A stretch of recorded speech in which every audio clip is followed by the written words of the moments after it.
Halo semuanya, perkenalkan nama saya Jessica Carolina Pedai dan ini adalah anggota kelompok kami.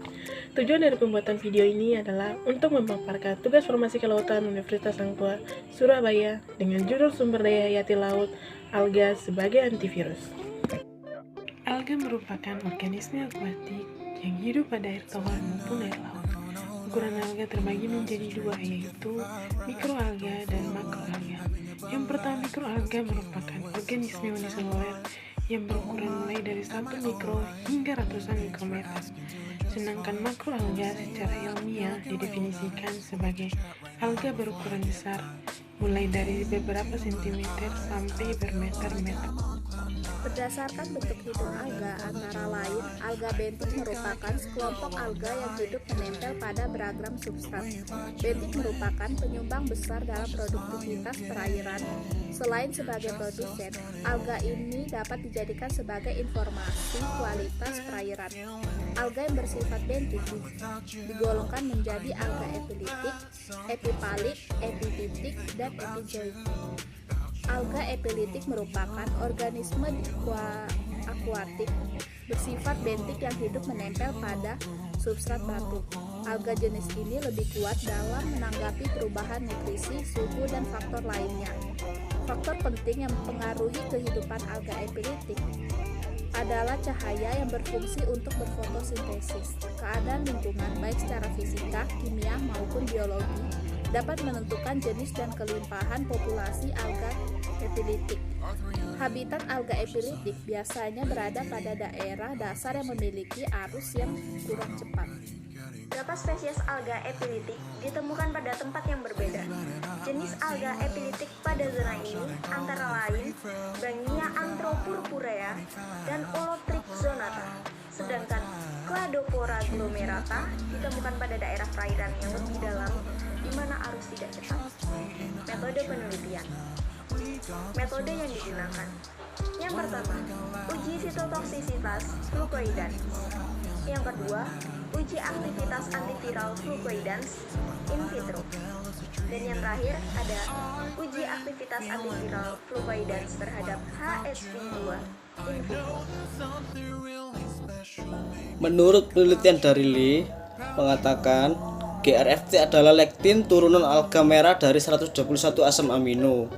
Telah menunjukkan aktivitas antivirus in vitro dan in vivo yang unggul dengan toksisitas inang minimum terhadap berbagai virus yang menyelubungi relevan secara klinis, dan GRFT akan memberikan cara terbaik untuk mencegah banyak infeksi virus yang dapat menular. Penelitian lain dari Wang, polisakarida ulvan yang diisolasi dari alga hijau memiliki efek penghambatan yang baik pada virus influenza A, dan efek penghambatannya tergantung dosis spesifik regangan. Pada penelitian dari Richard et al., senyawa yang terdapat dalam ekstrak Constantinea simplex dan Farlowia mollis menunjukkan aktivitas virus dalam kultur jaringan dan dalam percobaan infeksi pada tikus. Pada penelitian yang dilakukan Natalia, didapatkan hasil bahwa alga coklat secara in vitro memiliki aktivitas antivirus terhadap virus herpes simplex tipe 1 dan 2, enterovirus, dan human immunodeficiency virus. Dinilai menggunakan efek sioptik pada uji secara in vivo. Secara efek antivirus yang dihasilkan tergantung pemberian dosis yang menyebabkan berkurangnya gejala klinis dan mortalitas pada model vaginitis tikus.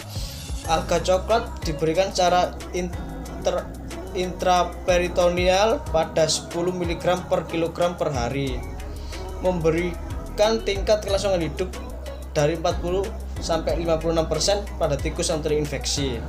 Selain itu, pemberian alga coklat pada HSV2 dapat mengurangi penurunan berat badan tikus secara signifikan dan mengurangi jumlah virus HSV2 pada tikus secara signifikan. Dari bermacam jurnal yang sudah kami cari, didapatkan jika alga, khususnya yang berasal dari laut, dapat digunakan sebagai antiviral. Antiviral merupakan obat yang digunakan untuk menangkal serangan virus, atau nama lain dari antiviral adalah antivirus. Alga terdiri dari mikroalga dan makroalga. Mikroalga adalah spesies uniseluler atau multiseluler sederhana yang tumbuh secara cepat dapat bertahan hidup pada kondisi dan lingkungan dengan tekanan ekstrim seperti panas, dingin, anaerob, salinitas, fotooksidasi, tekanan osmotik, dan paparan radiasi ultraviolet. Makroalga atau rumput laut umumnya hidup pada habitat laut, merupakan spesies multiseluler namun tidak memiliki akar, batang, atau daun yang nyata. Makroalga memiliki taloid atau strip yang fungsinya menyerupai akar dan batang. Polisakarida laut adalah makromolekul biologis yang sangat penting yang banyak terdapat pada organisme laut. Polisakarida laut menyajikan berbagai macam struktur dan masih kurang dieksploitasi, sehingga mereka harus dianggap sebagai sumber baru senyawa alami untuk penemuan obat. Polisakarida laut dapat dibedakan menjadi beberapa jenis, seperti polisakarida hewan laut, polisakarida tumbuhan, dan polisakarida mikroba menurut sumbernya yang berbeda. Oligosakarida yang berasal dari laut memiliki banyak manfaat seperti antivirus, antitumor, antioksidan, dan bioaktivitas seperti peradangan dan kekebalan. Secara khusus, studi tentang tindakan antivirus polisakarida laut dan turunan oligosakarida, mereka menarik minat yang meningkat. Polisakarida tumbuhan laut, terutama polisakarida rumput laut, tersebar luas di lautan. Terjadi dari permukaan air pasang hingga kedalaman yang cukup, mengambang, bebas, atau berlabuh, yang merupakan polisakarida paling melimpah di organisme laut. Selain itu, kandungan polisakarida pada rumput laut sangat tinggi, yaitu lebih dari 50% dari berat keringnya.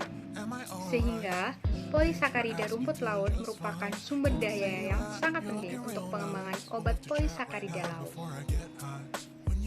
Polisakarida dinding sel utama pada rumput laut hijau adalah pulvanis. Pada rumput laut merah adalah agarans atau caragens. Pada rumput laut coklat adalah alginat dan fucans, serta penyimpanan polisakarida lamiarum.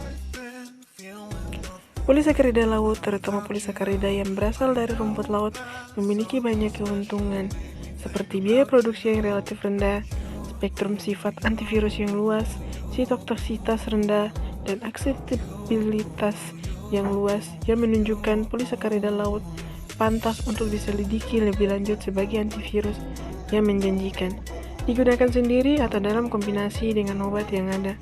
Hingga saat ini, sebagian besar studi tentang efek antivirus dari polisakarida laut telah diamati in vitro atau dalam sistem model mouse. Oleh karena itu, penelitian lebih lanjut diperlukan untuk menyelidiki aktivitas antivirus mereka pada subjek manusia. Selain itu, hubungan struktur aktivitas dan mekanisme molekuler yang mendasari tindakan antivirus dari polisakarida laut perlu dipahami secara tepat dan dijelaskan dengan jelas oleh studi intensif di masa depan. Demikian presentasi dari kelompok kami, mohon maaf apabila ada kesalahan kata.